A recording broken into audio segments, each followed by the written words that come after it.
It's the Novice CrownCast. It's Chris, it's Garrett, it's Nick, and our guest this week is University of Florida softball player Christina Wellen. Christina, how are you? I'm so good. How are you today? Thanks for doing this. You are a novice athlete, and we'll get into what that means to you and why Nick and Garrett and Scott wanted to make sure you were part of the family here. But do you have just a standing green light when you are put on the bases from your head coach? Can you just steal whenever you want? I don't think I can reveal that information. Oh yeah, can't give that info away. Oh man, I always wish I always wanted that green light. Just The a green little. light. People probably have a good idea when you're on the base paths, though, right? Yes. But here's the thing, and I mean, even given all your speed, stealing a base in college softball is incredibly difficult, isn't it? Yes. Yes, especially in Division One.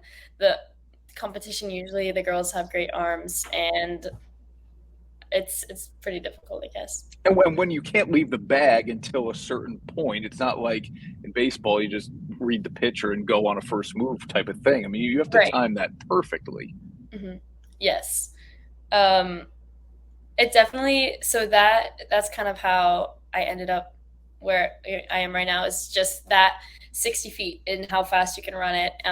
It's all about like getting a good jump and um, just being aware of the situation, the play. So if the batter hits it here or there and I'm stealing, like how can I react? So yeah, I'm Yeah. always learning it. Every situation is different. Yeah, and I know when we talked at first, you were saying like you knew that was your thing, like running your speed. And Yeah. so you did everything you could to kind of just really just hone your craft as a runner and a base runner and like stealing bases. So I definitely want to get into that, hear a little bit more of how that whole part of your game kind of gave you the opportunity at Florida. But um, yeah, I think it's just a fascinating story of knowing like your gifts. Yeah, Yeah. because So go oh, ahead, sorry. Christina. Yeah, no, go I was ahead. gonna say, yeah, because softball is, it's an interesting sport where, especially in the outfield, I might get one or two balls a game.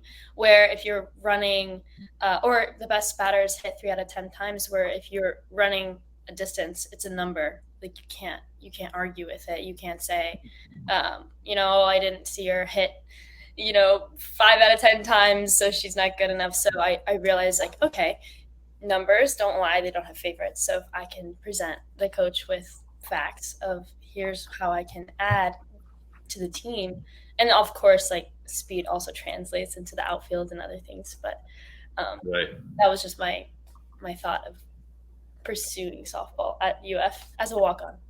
That's Did you awesome. you were an all-state player, and I know obviously UF is a great program. You've been to the College World Series. Okay, you start talking analytically here about, hey, there's a set distance, and if I run it in a certain amount of time, almost no matter how good of an arm that catcher has, I should be safe at second.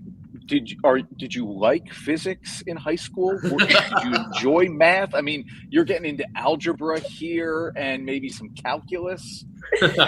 I I do like calculus. I started as an accounting student, but I wouldn't say that I was ever good at physics.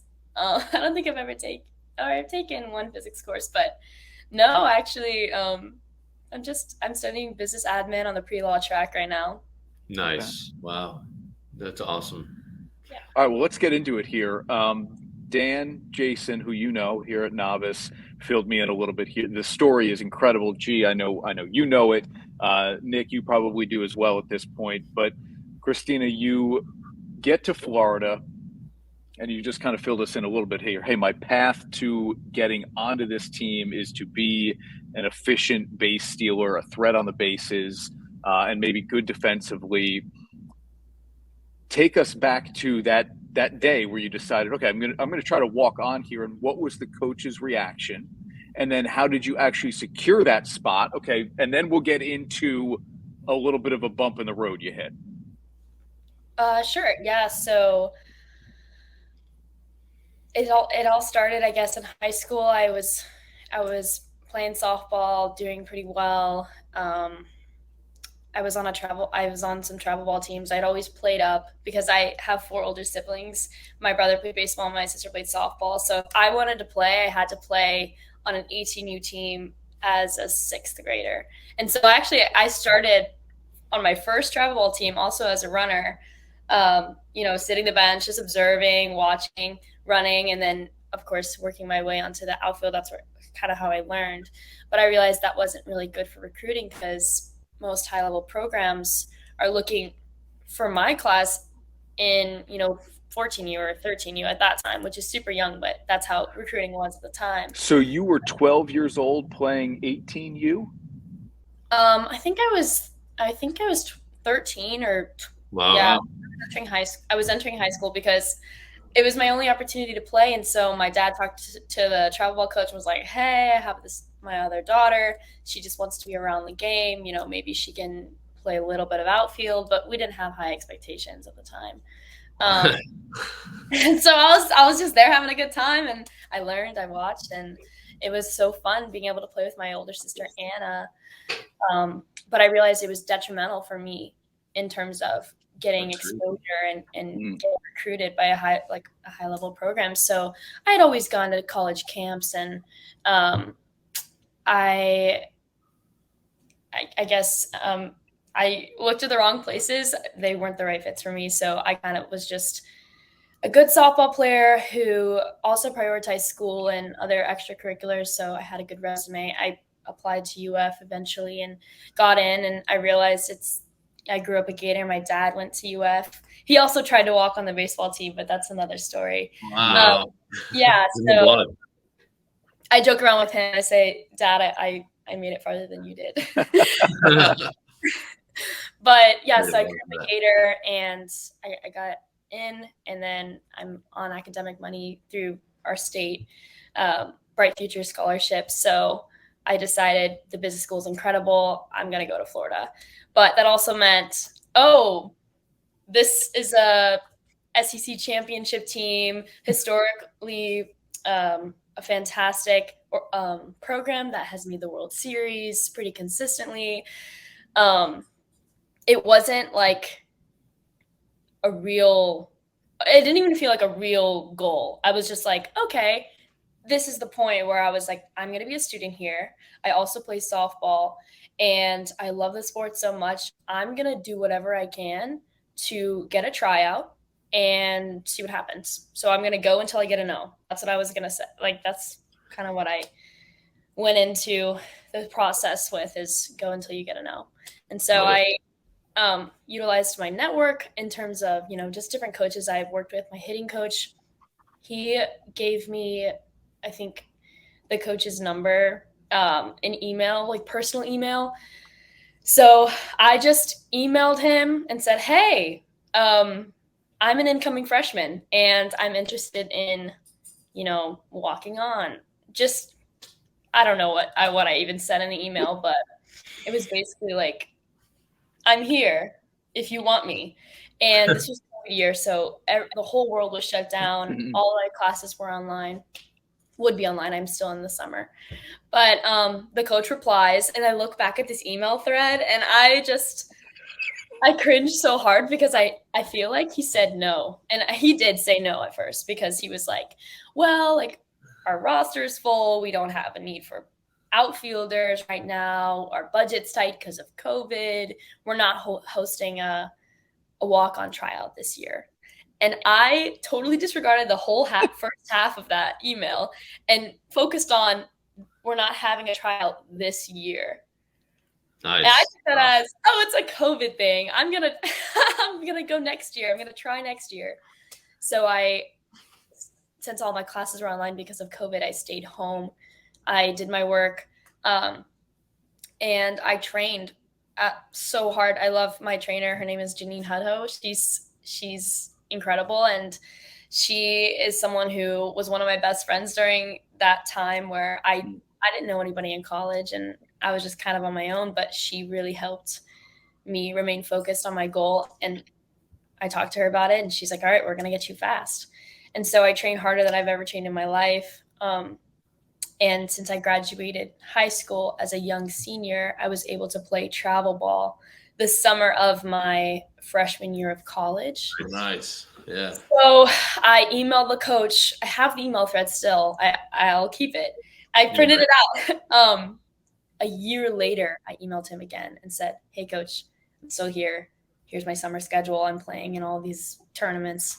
Next thing I know, I'm in a tournament in Colorado or California. There's a really big tournament out there every year.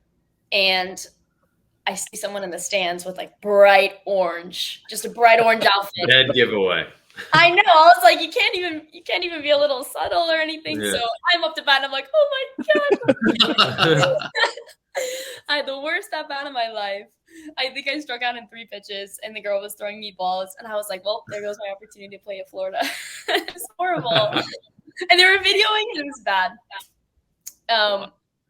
I later found out that the outfield coach who I love now, his name is Eric Thomas. He's awesome. I found out later he was incognito on another game. I guess they kind of figured out that I was a little bit of a head case at the time. Wow. And he watched one of my games, and then I got a call to come visit the coach's office in Gainesville when I got back to school, and then I was presented with an opportunity to walk on the team over the course of the fall season.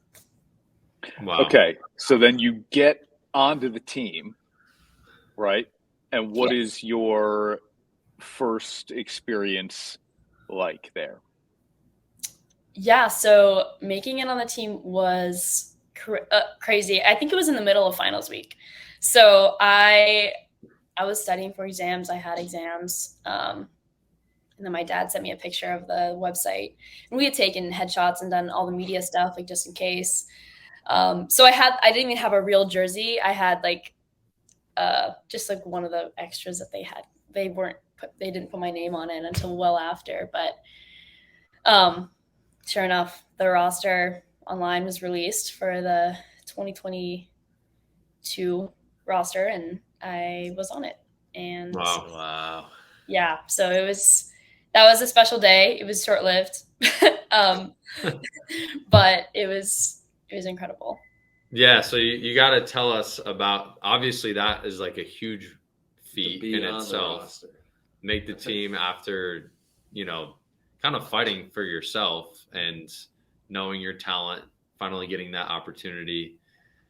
You say it's short-lived. Tell us the next part of the story where, you're on the team, super excited on that high, and then what takes place? Sure. So that night that I'm talking about, I'm pretty sure I had 3 exams back to back to back. I wasn't able to go to practice that day. I was completely exhausted. And the next day, we run at 6 a.m. every Wednesday. And that's what I'm good at. I love 6 a.m. runs, love them so much. And so sure enough, I set my alarm. My head hits the pillow and I'm like, oh, yes, I think I crushed that exam. I'm excited for runs tomorrow. And so my head hits the pillow for 6 a.m. runs, and I wake up the next morning at 6:15. And I was like, oh no. I look at my phone, it had blown up. I had it on Do Not Disturb, which I've changed since. My teammates were calling and texting, like, where are you? Where are you? And I was like, what the heck? My alarm didn't go off. And so I looked and I set PM alarms, not AM. Been there before. Yep. Yeah, I set 4:45 p.m. on my phone. And so my alarm didn't go off and I ended up showing up. And that's just something that, especially when you get to a very high level, is not tolerated, to, neglect your responsibilities as a teammate and as a player. So that was, something that caused the coach to, say, represent the Gator standard of, this is not how we work here. And I ended up getting kicked off the team for a period of time. And yeah, that was one of the hardest points in my life for sure. But one of the most rewarding and a great moment of Yeah. learning in my life for who I am and where my identity lies. Okay, Wow. so Christina, how much time goes by from that day when you showed up late for the run to your next communication with coach? Because I know that that wasn't going to be like it for you. You didn't read his first email. You're not gonna listen to his message of, this is not the way we do. You're done, right? Yeah. So I I messaged him a week later. I had to go home. I couldn't be in Gainesville at that point. I went home, which is just in Tampa, 2 hours away. And when I got back, I was like, okay, well, first of all, whenever you make a mistake, you have to realize, okay, how can I fix it? How can I make sure this never happens again? And be able to present that, obviously, in my next meeting. So now my phone is on, it's on military time. So there are no AMs and PMs. There's 24 hours in a day. And it's nice. I enjoy it. I had to do math for like a few months, but that's fine. And then I also got one of those old clunky alarm clocks that like there's like 2 metal pieces in it. Like, Wow. it's very loud. I'm pretty sure my neighbors hate me, and it wakes me up and them up every morning. So I set 3 alarms now, which is maybe a little excessive, but you have to learn to adjust and adapt and understand who you are. And yeah, Wow. so I You said you texted the coach when you got back? I texted coach to meet up with him, and I had my final conversation. I was trying to plead my case. I'm pre-law, so I was like, here are all the reasons that I feel like I should have another chance. And he was firm. He's like, I'm a man of my word. Like, I'm sorry. And I honestly, I thank him for that, because again, it started a point in my life where I had to really assess a lot of areas. But I told him, I was like, if you need base running, I'm here. Like, I'm on campus. I'm in Gainesville. And so that was August, end of September, beginning November. And then it was, end of fall semester. Then it was the beginning of spring semester. The fall semester was the hardest. Yep. The spring, it was kind of like a new set of classes. I had kind of accepted the fact of my mistake, and I wanted to move forward with my life. So spring semester was great. It was amazing. I really plugged in with my community here in the business school and in Catholic Gators, which has been such a source of so much light, so much joy and light in my life. I found some of my closest friends that I know I'll have for many, many, many, many years. It's amazing. Yeah, and I had the opportunity to really go deep in my faith and really firmly root myself in my identity in Christ and not in my sport. And so that was super important for me. And then I was doing well in classes, meeting my professors, because when you're in sports, it's a lot harder to, I guess, go to class every day. If you're traveling, we're playing 70 games in a semester, we're going to be in different states. I mean, I've been in 3 time zones in the past week and a half. So that's obviously difficult to keep up with school. So it was a great opportunity for me to just explore other things and really learn that, any value we have on any value we place on anything in this world, whether that's a role or an item or just a position of power, like it can go away. And it just means that, we can't place that much importance on things of this world. And like, I think God was telling me that. He's like, look at me, come to me, and I will give you peace. I'll give you rest. Because I was, after that time of just like sleeping through an alarm, which an alarm didn't even go off. I still tell myself this. I would wake up in the night so anxious and be like very upset and shaking. And I'm like, I can't believe this entire year of training, all of the lead up to COVID. A lot of people along the way also said that I could never play it at this level. And so I felt like all of that was for nothing. And I lacked a lot of purpose in my life. And I realized God was showing me that, of just like, that doesn't matter. Look at me, come to me. And so it's pretty amazing how he works with kind of, you get broken down and you kind of start to discover things about yourself that you never knew before. Right. Realize who you are, and then that's kind of when things start to present themselves, and you're like a whole new version of yourself with this new identity and who you are as a daughter of Christ. And so speak to, like, you know, the next step, kind of what took place with maybe your perspective on softball itself, where, you know, how did that kind of change? Well, my perspective on softball, it was harder to follow. I think on the period of time where I was off the team, I kind of unplugged. I couldn't really follow college softball at that point, especially Gator softball, because I knew all the girls. I was training with everybody, and it was too hard to follow. So I just unplugged, and I had to take a step away. I still, you know, kept my speed up. I was still training. At that point, I had exited an active roster, which meant I was eligible to enter the transfer portal. So I was talking to other schools, because at that point, I discovered something new about myself, which I didn't think I would be able to play Division I softball. And because multiple people along the way, including a coach of one of my coaches, actually in travel ball kicked me off a team because I didn't dive for a ball one time. And he told me it was like one of the first games he put me into. And I was super inexperienced, and I definitely was not looking too good.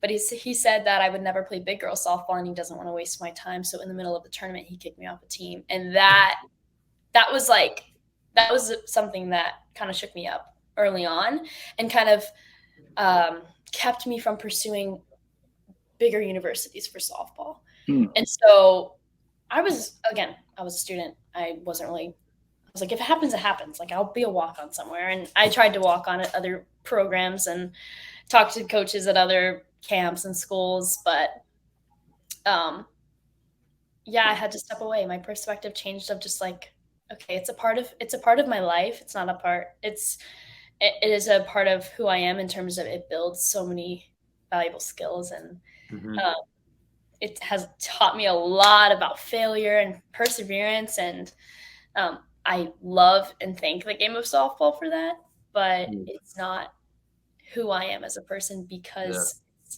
it's fleeting. It'll be done. In a few years, my body will not allow me to play this sport at some point in my life. And I have, that's something you have to reconcile with. And, but yeah, I wasn't following Gator softball. And so, but I did hear from someone, this is kind of going into like the transition back on the team, if that's all right. That's great. Yeah. So I wasn't following it all, but I did hear about this big game and how, FSU beat Florida, which we are huge rivals, and long-standing rivals, just like being in the state. But I heard about it, and I heard that they lost something to do with base running. There was a key run that wasn't scored, and then the next day I wake up and I thought I was hallucinating, because I see Coach Walton on my phone, and it's, "Hey, are you still in town?" And I'm like, "Oh my gosh, yes, I am." And that day I was doing like a consulting innovation challenge in the business school, and so he was like, "Can you meet with me?" And I was like, "Okay, but I'm busy today. Like, I will come after. I have other obligations now." Anyway, he called me on Thursday. I went into practice on Friday for about 30, 40 minutes, and then I played on Saturday.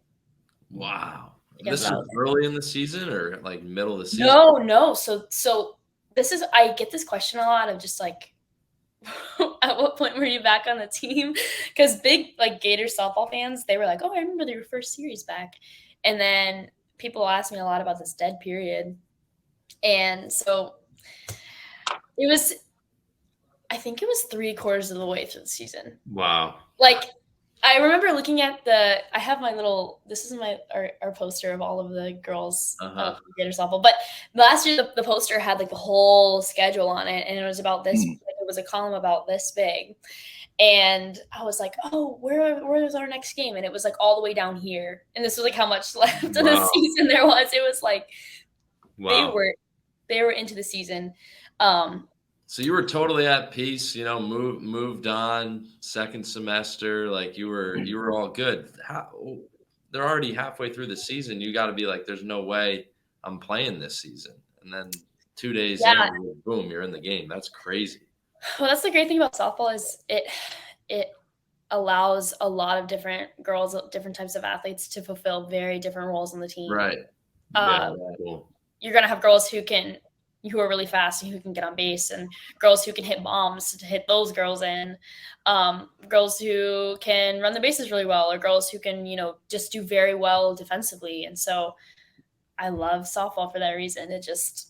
There's so many roles that are so critical to the team that, we had a Gator softball alum come in the other day, and she told us about, like, even if you're in the dugout with the stopwatch, you're still helping the program. Like, you're helping your catcher, you're helping the pitcher, you're helping the runners, like, know how strong the other girl's arms are. And you're still, a key part of the program, even if you might not be like an All-American starter.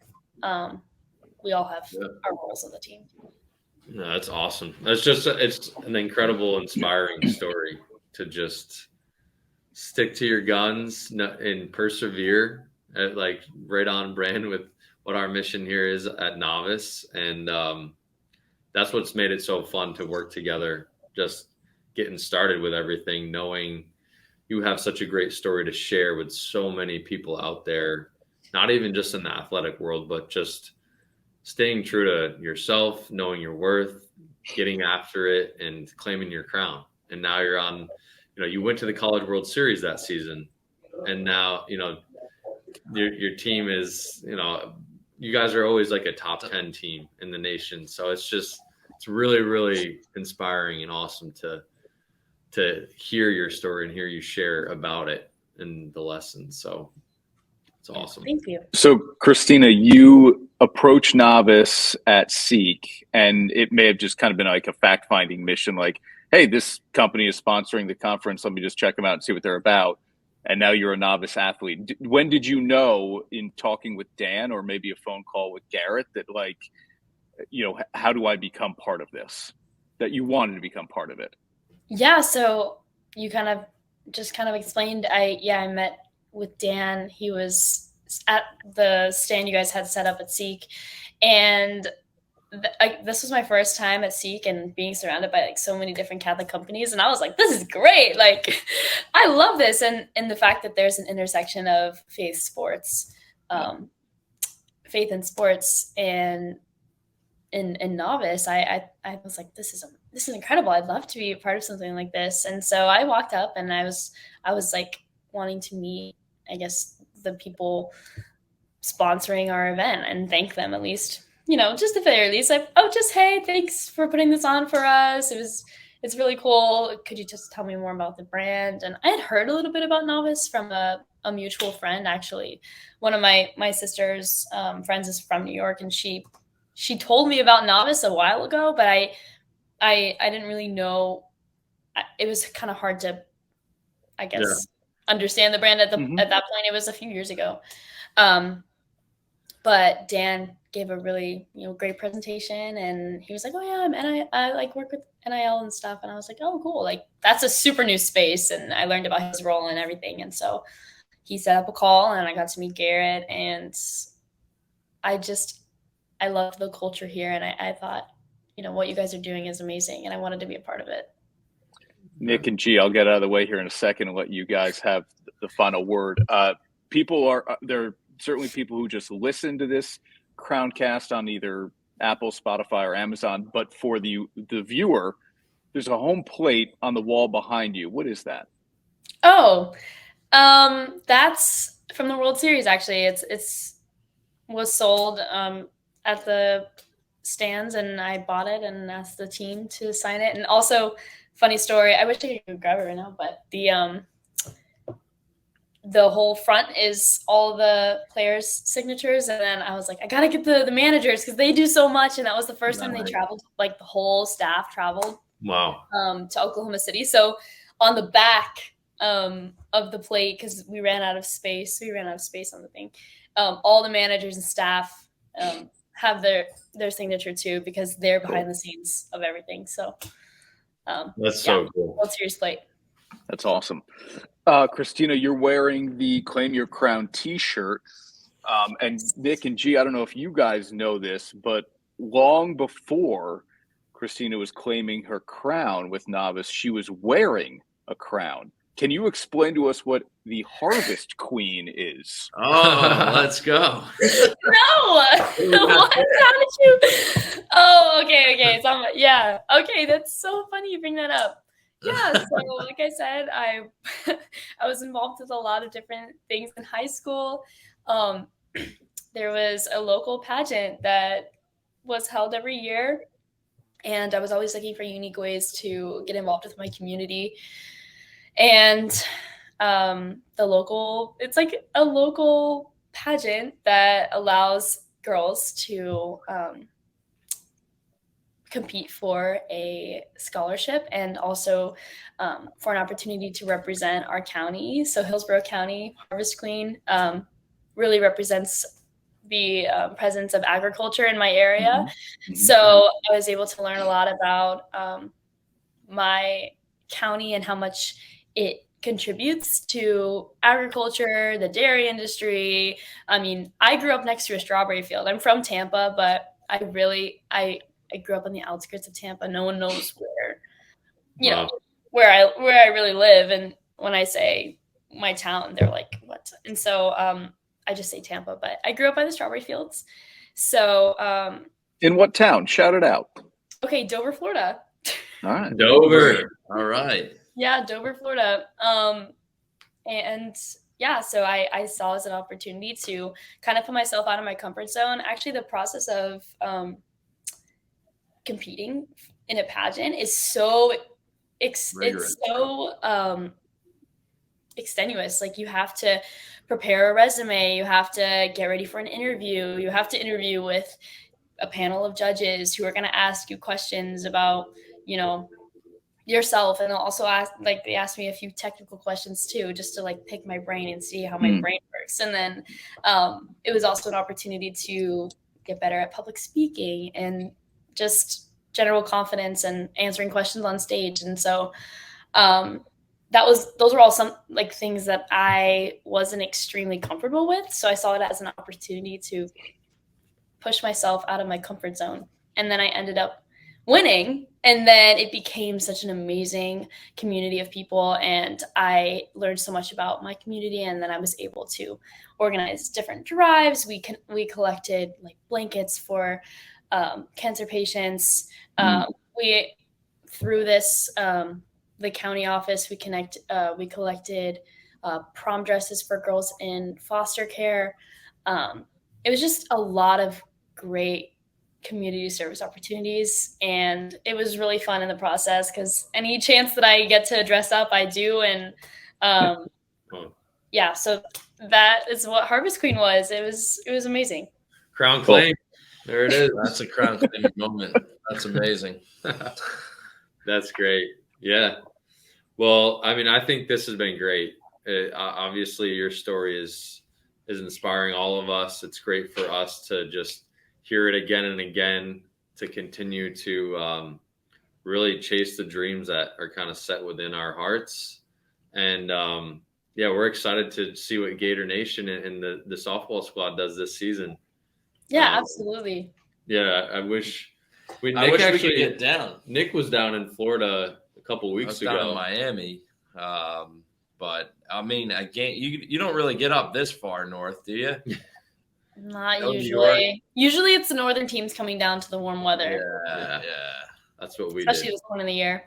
Yeah. I know we had a couple games when we were at Maine down in Miami, and it was just a dream just to get down there in the middle yeah. of March. Come back to campus with a tan, and everyone would be like, "Wow, look at those guys." But no, we're excited for you. The rest of this season, we'll be praying for you, and you got an amazing platform. You're doing amazing things, and it's definitely inspiring. And we're happy to be a part of it, and we're going to continue to help support you. And we appreciate you supporting us. We're excited. Thank you so much. I feel so blessed to, I don't know, have met Dan randomly and been introduced to you guys and Novice and all you guys are doing. So thank you for having me. I really appreciate it. And I need all the prayers, and I just know that I'm praying for you too.